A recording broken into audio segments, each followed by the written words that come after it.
Кто сорвал мирный план? Что делать украинским студентам в Польше? И кто, если не Путин, отдал приказ убить Навального? Обо всем этом расскажу подробнее в эфире Нехта. Самые важные и интересные новости. Россияне обстреливают украинскую энергетическую инфраструктуру, а Украина добивает российские НПЗ. А сколько же она перерабатывает, сколько же она денег дает? То есть это все равно, что раз и $100 миллионов у врага отрубили. Рекордный пакет помощи от США – 6 миллиардов. Куда пойдут? Если Путин победит в Украине, перед Европой встанет такая угроза, которую мы не видели при нашей жизни. В Москве задерживают подростков. Волна задержаний 16-17-летних россиян. Спасибо, что смотрите, спасибо за доверие. Не забывайте ставить лайки, не забывайте оставлять комментарии. Не забывайте про кнопочку «Супер спасибо», так вы можете поддержать нашу работу. Смело нажимайте на нее и смотрите дальше, подписывайтесь на нас. Поехали. Россия повредила 4 ТЭС во время ночного обстрела. Об этом пишет компания ДТЭК в своем телеграм-канале. Есть пострадавшие, им оказана помощь. В пресс-службе пишут о серьезных повреждениях. Удары были нацелены на ТЭС именно этой компании. А вот воздушные силы вооруженных сил Украины рапортовали об уничтожении 21 ракеты из 34 выпущенных за ночь по территории Украины. Россияне не использовали дроны, что может говорить о том, что цели были заданы более-менее точно. Вместе с тем, российский военный аэродром Кущевск, а также Ильский и Славянский НПЗ в Краснодарском крае попали под удар дронов. По информации издания «Украинская правда», это были дроны Службы безопасности Украины. То есть первый удар по ректификационной колонии, это вообще услада глаз моих и так далее. То есть это раз и несколько десятков миллионов долларов только для того, чтобы запустить, наладить и так далее. То есть это, грубо говоря, в себестоимость. А сколько же она перерабатывает, сколько же она денег дает. То есть это все равно, что раз и $100 миллионов долларов у врага отрубили, да, то есть мизинец ему отняли и так далее. Ну, мизинец этот уже никогда не отрастет. А вот теперь удар по нефтебазам, например, да. То есть, понятное дело, что себестоимость, это бочка, грубо говоря. То есть, металл собрали, там, сварили, новую сварили, там, фундамент залили. Сколько это? Если долго, то полгода такое монтировать. Если быстро, то можно и за 2-3 недели взять и эту бочку восстановить или несколько меньших просто-напросто сварить. Вот. То есть, мы это уже плавали, знаем. Но это два удара, которые показывают нам одну простую вещь. О том, что один удар – это удар по экономической возможности, а второй удар это уже по логистике наступает. Немецкое издание Welt опубликовало информацию о мирном договоре, который Украина и Россия якобы могли подписать после освобождения Киевской и Харьковской областей в Стамбуле. Но этот договор для Украины имел ряд ограничений, в частности по вооружениям и военным союзам. Например, договор требовал от Украины постоянный нейтралитет. Отказ от членства в военных союзах, включая НАТО, отказ от производства, получения и покупки ядерного оружия. Украина обязывалась также не допускать иностранного военного присутствия на своей территории и не участвовать во внешних учениях и военных конфликтах.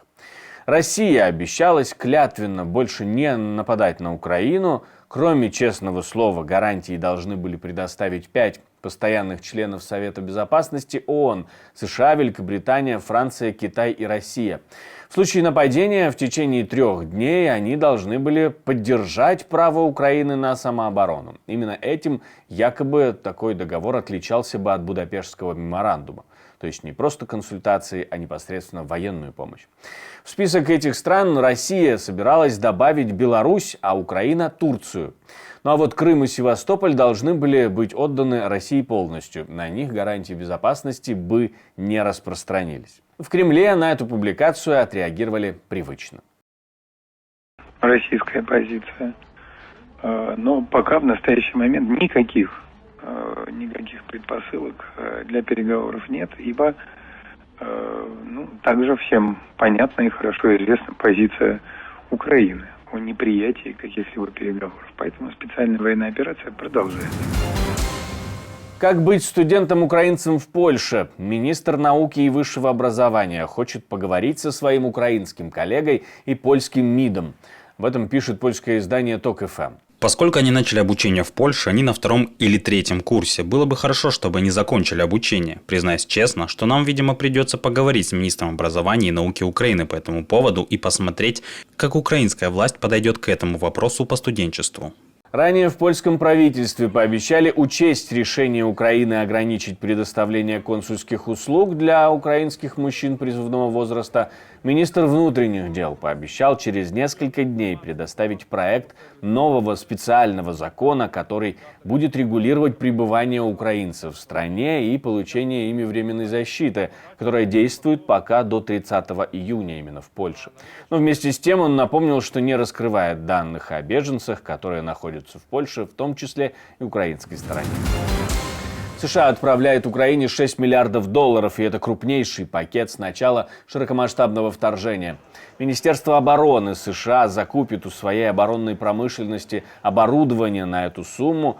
61 миллиард, есть полностью этот билл, расписанный по пунктам, из него финансовая помощь, это 9,5 миллиардов, это прямая бюджетная помощь в бюджет Украины на финансирование социальных расходов. Ну, там технически нельзя финансировать пенсии, но ясно, что замещение европейскими деньгами пенсий.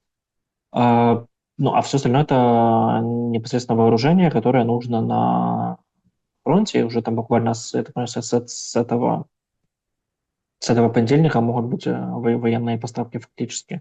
По бюджетному финансированию наполовину, да, это займ, но он может быть списан.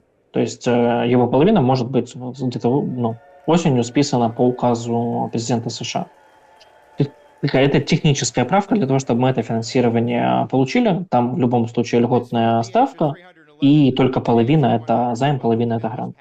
Если, мы это наблюдали много раз, как только у нас сильно ухудшается ситуация в энергетической инфраструктуре, да, с нашими внутренними экономическими способностями, а финансирование на Западе, оно сразу появляется.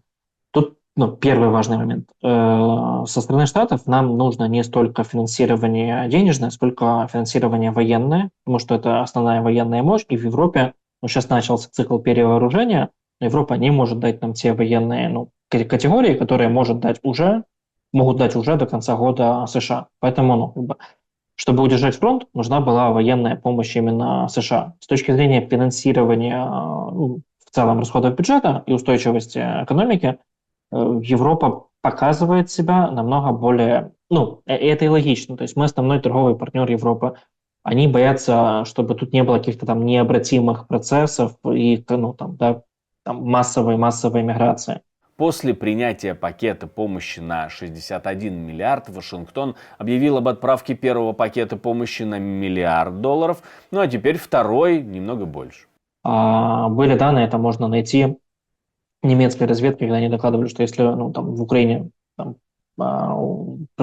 ломается фронт, ухудшается сильная ситуация в экономике, до 10 миллионов беженцев дополнительного притока не оценивают эту сумму. Даже по 500 евро или сколько, то есть это десятки миллиардов евро ежегодного содержания данных людей, если они придут на территорию Польши или Германии.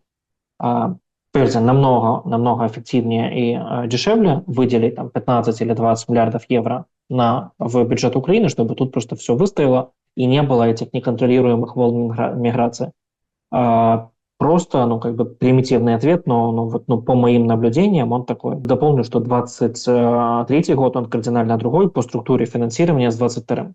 У нас, если 22-й год больше денег приходило от Штатов, именно в бюджет прямой финансовой помощи Европа как-то там немножко отставала, то сейчас наоборот, Европа собралась, структурировалась и находит регулярное финансирование для Украины. В Штатах мы получаем военное финансирование, с прямым там намного сложнее.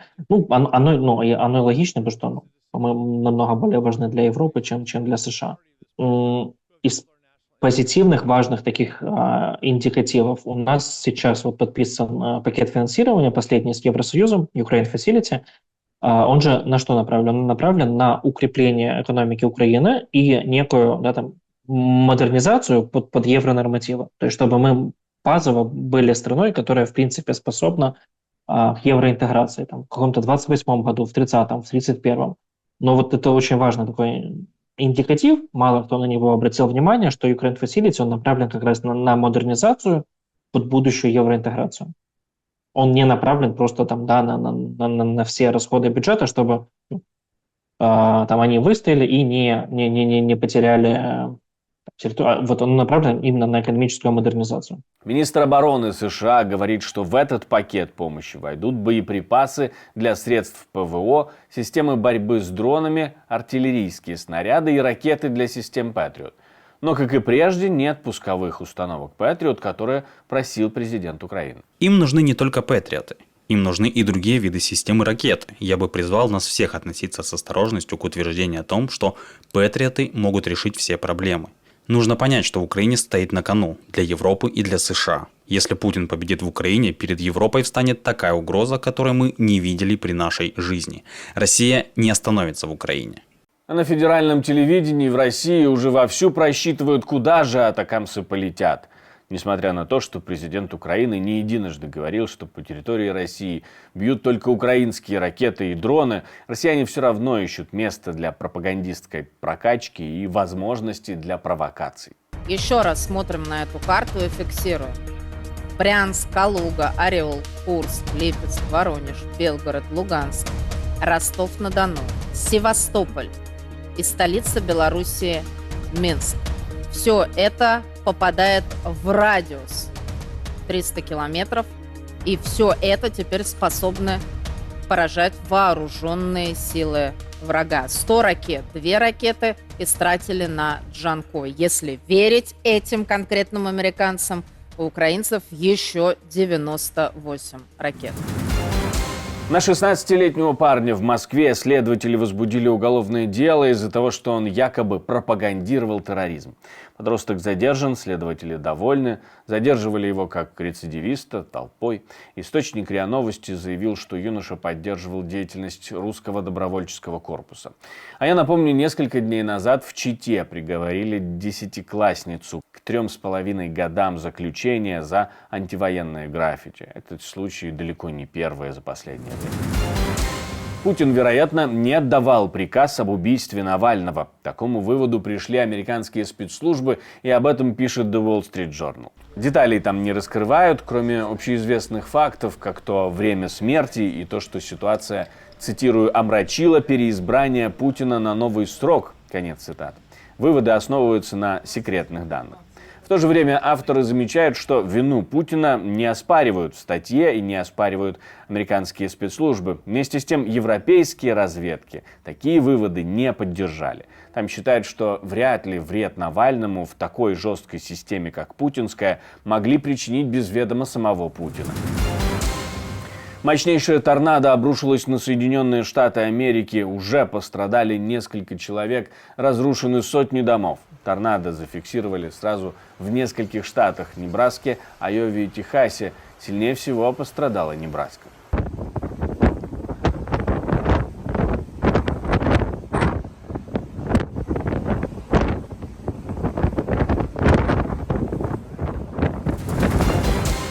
Спасибо вам, друзья. Я напомню, что мы существуем только благодаря вашей поддержке. Большинство наших роликов не монетизируются Ютубом, такие правила этой сети, поэтому исключительно вы формируете нашу команду, исключительно вы формируете наш контент. То сообщество доноров и спонсоров, которое есть, вы можете к нему присоединиться и поддержать нашу работу. Вот здесь в окошке вы можете найти точные координаты, куда нужно нажать, а снизу от этого видео вы найдете кнопочку «Супер спасибо» и можете стать самым главным и самым ярким спонсором нашей команды.